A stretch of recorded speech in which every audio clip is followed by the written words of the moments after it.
আপনি এখন এখানে কেন আসছেন? বৌমা, আমার তো খিদা লাগছে। আপনি যে এই সময় এসেছেন, আমার মা তো এখন খাবে। আর আপনার ওই কুনজর যদি আমার মায়ের খাবারের ভিতর পড়ে না, আমার মার তো পেট ব্যথা করবে। বৌমা, তুমি এসব কি কথা বলতেছো? আমি কি বলতেছি সেটা কি আপনি বুঝেন না? আমি তো বাংলা ভাষাই বলতেছি। আপনি এখন এখান থেকে চলে যান। আমার মা এখন খাবে, তার খাওয়ার পরে যদি কিছু থাকে তাহলে সেটা খেয়ে নিন।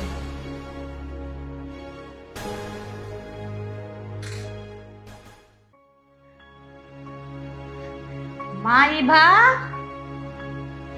মাইভা কোথায়? মা, কতদিন পরে তোমাকে দেখছি। বসো মা। মা, তোমার শরীরটা এখন কেমন বলো তো? আলহামদুলিল্লাহ, আমার শরীরটা ভালো। তুই কেমন আছিস মা? আচ্ছা, তুমি আসছো এমনিতে আমি অনেক খুশি হয়েছি। তুমি একা কেন আসছো বলো তো? আব্বাকে সাথে করে নিয়ে আসতে পারলে না? শোন, তোর আব্বার শরীরটা না বেশিটা ভালো না, তাই সাথে করে নিয়ে আসিনি। কেন, কি হয়েছে আব্বার?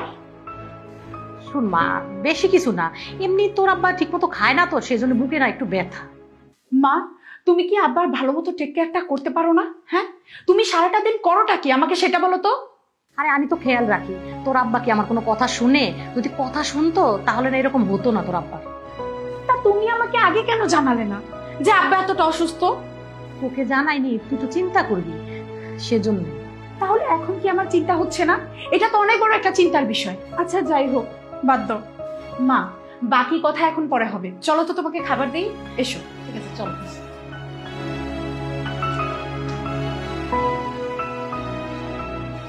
মা, আমি কিন্তু আজকে অনেক ভালো ভালো তোমার জন্য রান্না করিয়েছি।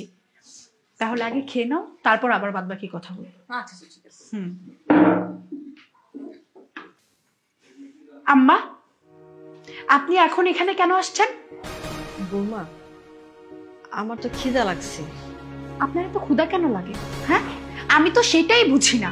আপনি সারা দিন বাড়ির ভিতরে খাচ্ছেন, দাচ্ছেন, ঘুমাচ্ছেন, তারপরে তো খাই খাই কেন করেন? হ্যাঁ, সেটাই আমি বুঝি না, আমার মাথায় আসে না। আপনি ভালো করেই দেখতে পাচ্ছেন আমার মা কতদিন পরে আসছে আমার কাছে। একটু মা মেয়ে মিলে ভালোভাবে দুই চারটা কথাবার্তা বলবো, সেইটারও বলার সুযোগ নেই, শুধু আপনার জন্য। আচ্ছা, আপনি যে এই সময় এসেছেন, আমার মা তো এখন খাবে। আর আপনার ওই কুনজর যদি আমার মায়ের খাবারের ভিতর পড়ে না, আমার মার তো পেট ব্যথা করবে।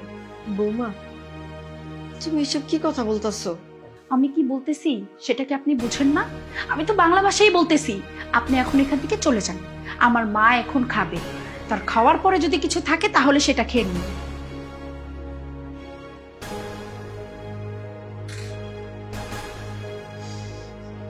দেখছিস তোর শাশুড়িটা কেমন, একদম ডেং ডেং করে এসে খেতে বসে গেল। ভাল লাগে না তোর? আর বলো না মা, সত্যি আমিও আর এই মহিলাকে নিতে পারছি না। আমার কাছে যদি একটা সুযোগ থাকতো না, এই মহিলাকে যে আমি কবে বাড়ি থেকে ঘাড় ধাক্কা দিয়ে বের করে দিতাম। নিতে পারি না আর আমি, যত সব। মা, এবার কিন্তু তুমি অনেকদিন পরেই আসলে। যাই হোক, 1 মাসের আগে কিন্তু আর যেতে দিচ্ছি না। ও আচ্ছা তাই, ঠিক আছে, যাব না। তুই যা বলবি ঠিক তাই হবে। আচ্ছা যাই হোক, তুমি এখানে একটু বসো, আমি তোমার জন্য মালটাগুলো ভালো করে কেটে নিয়ে আসি, কেমন? আরে দাঁড়া দাঁড়া, তুই মালটা কাটতে যাবি কেন? তোর শাশুড়ি কোথায়? তাকে ডাক দে। ঠিক বলেছ। আম্মা, আম্মা একটু শুনে যায়েন তো। বৌমা, আমাকে ডেকেছো? জি আম্মা, আপনি এক কাজ করুন, মালটাগুলো একটু ভালো করে কেটে নিয়ে দেন তো। আমার মা অনেকদিন পরে আসছে, সে খাবে। ঠিক আছে, দাও, আমি কেটে দিচ্ছি।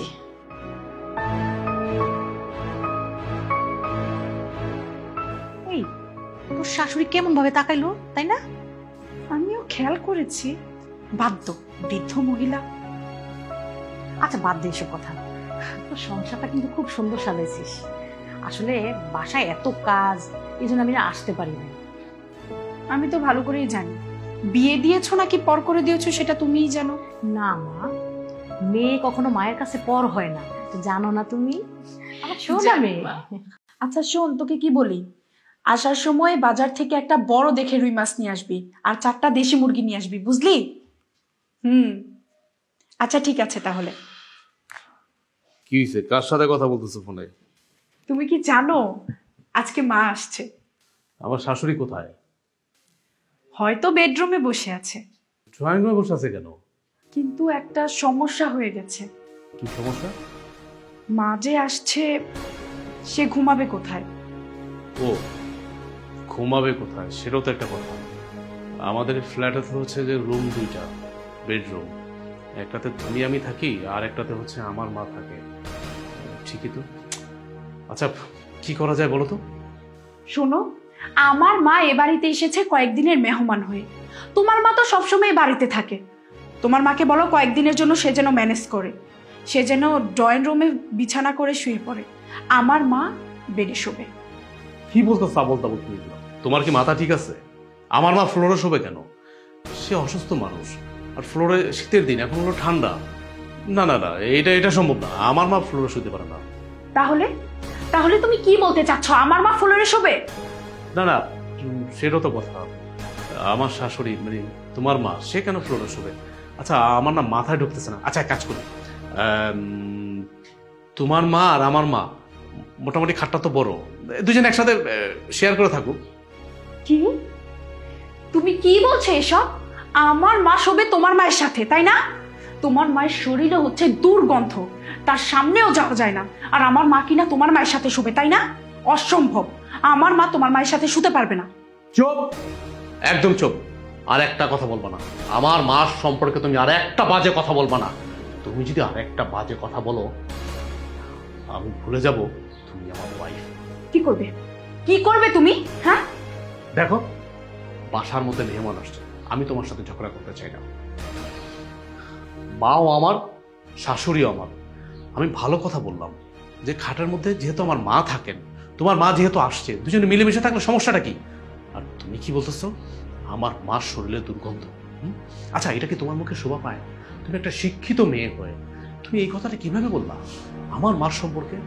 যে মা আমাকে জন্ম দিয়েছে, 10 মাস 10 দিন আমার পেটে ধারণ করছে, তুমি আমার এই মার সম্পর্কে এই কথাটা বলতে তোমার বিন্দুমাত্র কলিজা কাঁপলো না? না, আমার কলিজা না একটুও কাঁপেনি। তোমার মাকে গিয়ে বলো ফ্লোরে ঘুমাতে। আমি তোমাকে চিনি, তোমাকে ভালো করে জানি। তোমার সাথে আমি সংসার করতেছি 4 থেকে 5 বছর। আমার থেকে ভালো তোমাকে কেউ চেনে না। তোমার মুখ থেকে যখন একটা বের হয়ে গেছে যে আমার মা ফ্লোরে শোবে, তাহলে আমার মা ফ্লোরে শোবে। তুমি এটাকে কখনোই দুপিট করতে পারবে না। এখন আমি পড়ে গেছি দ্বিধায়, আমি কি করব? আমার মতো কিছু বোর কারণে সংসারে অশান্তি সৃষ্টি হয়।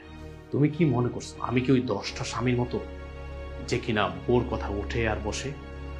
তুমি যদি এটা মনে করে থাকো, তাহলে তোমার সম্পূর্ণ ভুল ধারণা। চুপ তো। আমি তোমাকে এমন কি বলে ফেললাম যে তুমি তোমার মাকে সামান্যটুকু কথাটা বলতে পারবে না? যাও গিয়ে তাকে ভালো করে বুঝিয়ে বলো, যাও। আচ্ছা, আমি যাচ্ছি। কয়েকটা দিন একটু মাকে বলেছি ফ্লোরে বিছানা করে শুতে, ততটুকু কথা কি সে তার মাকে বলতে পারে না? যত সব ঢং।